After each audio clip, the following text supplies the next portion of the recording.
NRI classes में आपका हार्दिक स्वागत है।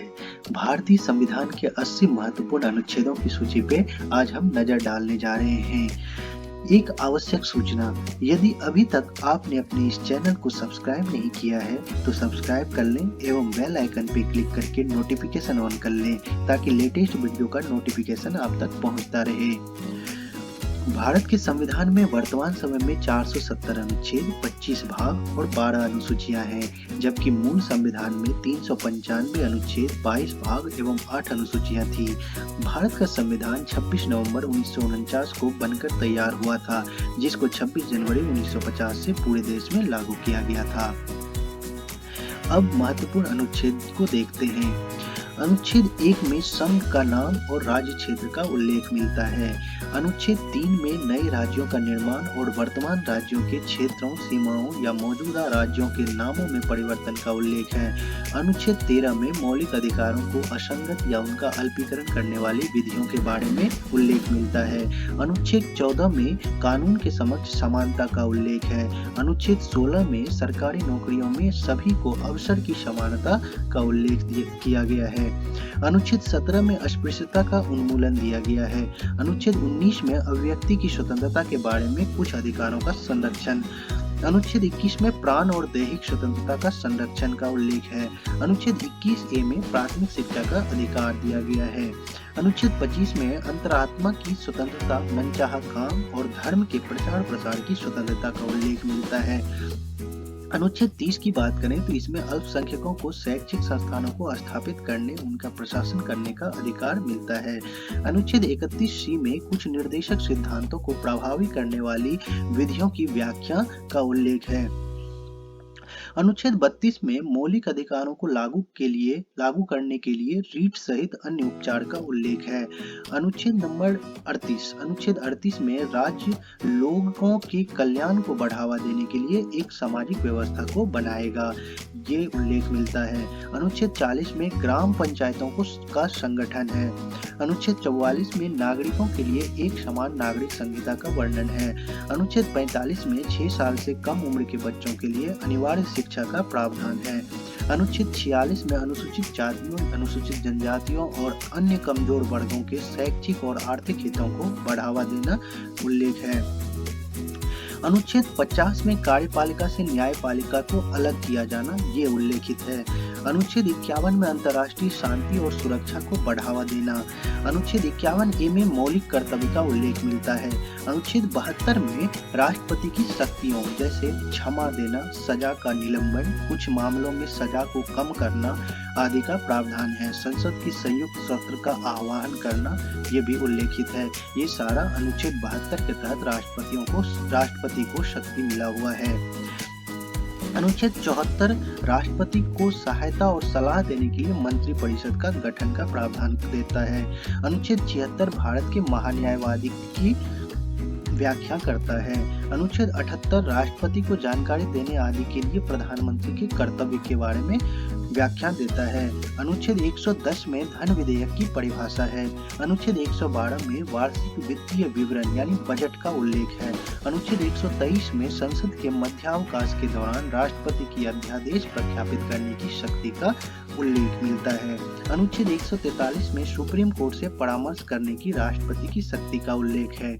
अनुच्छेद 148 में भारत के नियंत्रक एवं महालेखा परीक्षक का उल्लेख मिलता है। 149 में भारत के नियंत्रक और महालेखा परीक्षक की शक्तियों का वर्णन है। अनुच्छेद 155 में राज्यपाल की नियुक्ति का वर्णन मिलता है।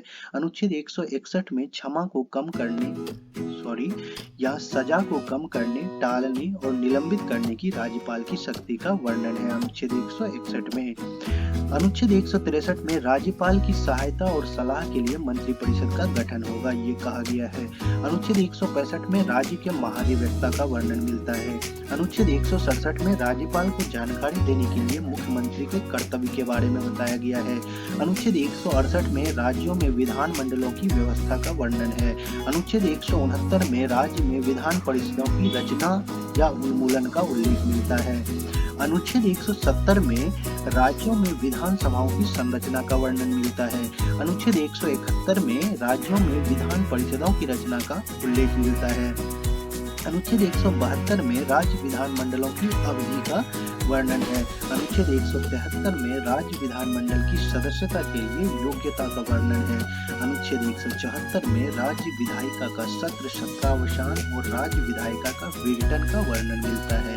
अनुच्छेद 178 में विधानसभा के स्पीकर और डिप्टी स्पीकर का वर्णन मिलता है। अनुच्छेद 194 में महाधिवक्ता की शक्तियां, विशेषाधिकार और प्रतिरोधक क्षमता का उल्लेख मिलता है। अनुच्छेद 200 में राज्यपाल द्वारा बिल को स्वीकृति यह उल्लेखित है। अनुच्छेद 202 में राज्य विधानमंडल का वार्षिक वित्तीय विवरण, जिसे बजट कहते हैं, उसका उल्लेख है। तो राज्य बजट का उल्लेख अनुच्छेद 202 में मिलता है। अनुच्छेद 210 में राज्य विधानमंडल में इस्तेमाल की जाने वाली भाषाओं का वर्णन है। अनुच्छेद 212 में न्यायालयों को राज्य विधानमंडल की कार्यवाही के बारे में पूछताछ करने का अधिकार नहीं है, यह लिखा गया है। तो अनुच्छेद 212 में क्या कहा गया है कि न्यायालयों को राज्य विधानमंडल की कार्यवाही के बारे में पूछताछ करने का अधिकार नहीं है। अनुच्छेद 213 में राज्य विधानमंडल के अवकाश में राज्यपाल द्वारा अध्यादेश प्रख्यापित करने की शक्ति है। तो राज्यपाल का अध्यादेश प्रख्यापित करने की शक्ति 213 में और राष्ट्रपति का अध्यादेश प्रख्यापित करने का शक्ति 123 में। अनुच्छेद 214 में राज्यों के लिए उच्च न्यायालय की व्यवस्था की गई है।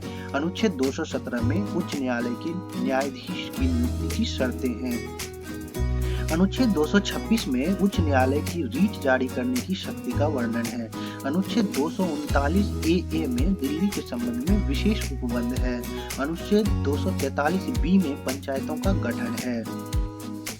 अनुच्छेद 243 बी में पंचायतों का गठन है। 243 सी में पंचायतों की संरचना है।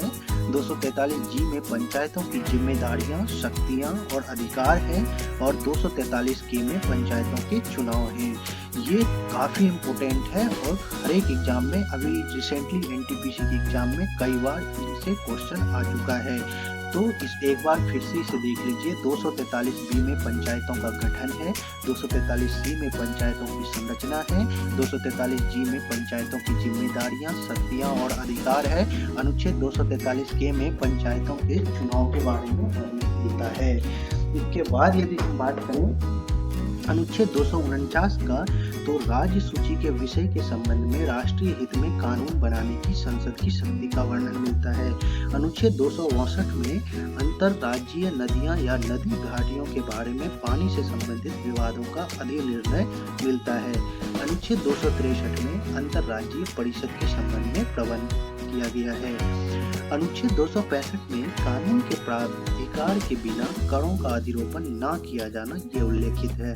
तो अनुच्छेद 265 में क्या कहा गया है कि कानून के प्राधिकार के बिना करों को अधिरोपित नहीं किया जा सकता।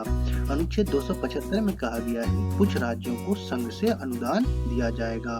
अनुच्छेद 280 में वित्त आयोग का स्थापना का वर्णन मिलता है। तो अनुच्छेद 280 में वित्त आयोग की स्थापना का वर्णन मिलता है। अनुच्छेद 300 की बात करें तो इसमें वाद और कार्यवाहियां का वर्णन है।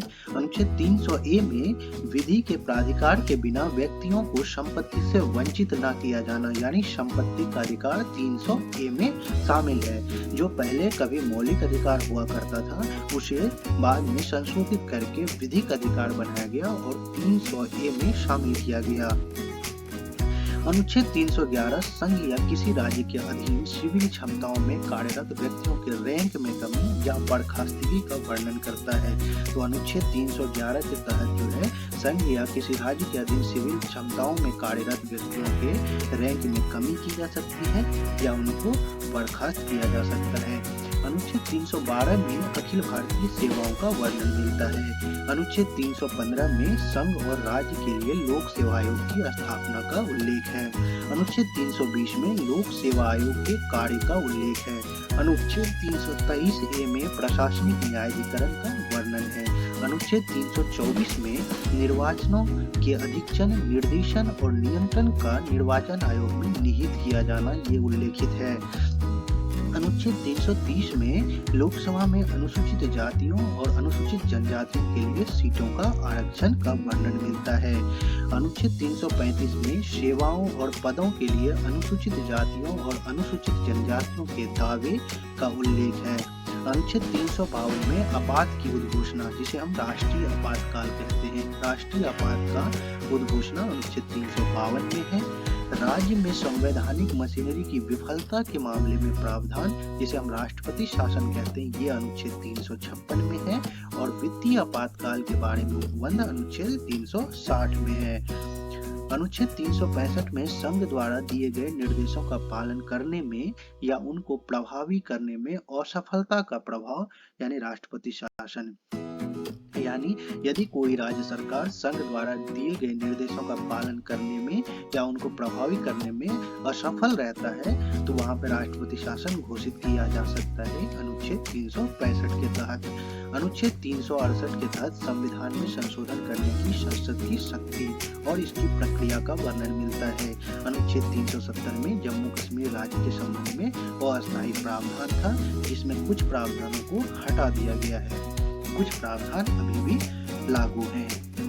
तो ये था हमारा कुछ टॉप 80 अनुच्छेद जो आगामी कोई भी एग्जाम, आगामी जितने भी एग्जाम होंगे उसके लिए काफी इम्पोर्टेंट है। ये हमारे ये सेशन आपको कैसा लगता है टॉपिक वाइज जीके का, हमें कमेंट करके बताएं और हमारे इस सेशन को लाइक करें, हमारे इस चैनल को सब्सक्राइब करें और इस वीडियो को ज़्यादा से ज़्यादा अपने दोस्तों तक शेयर करें।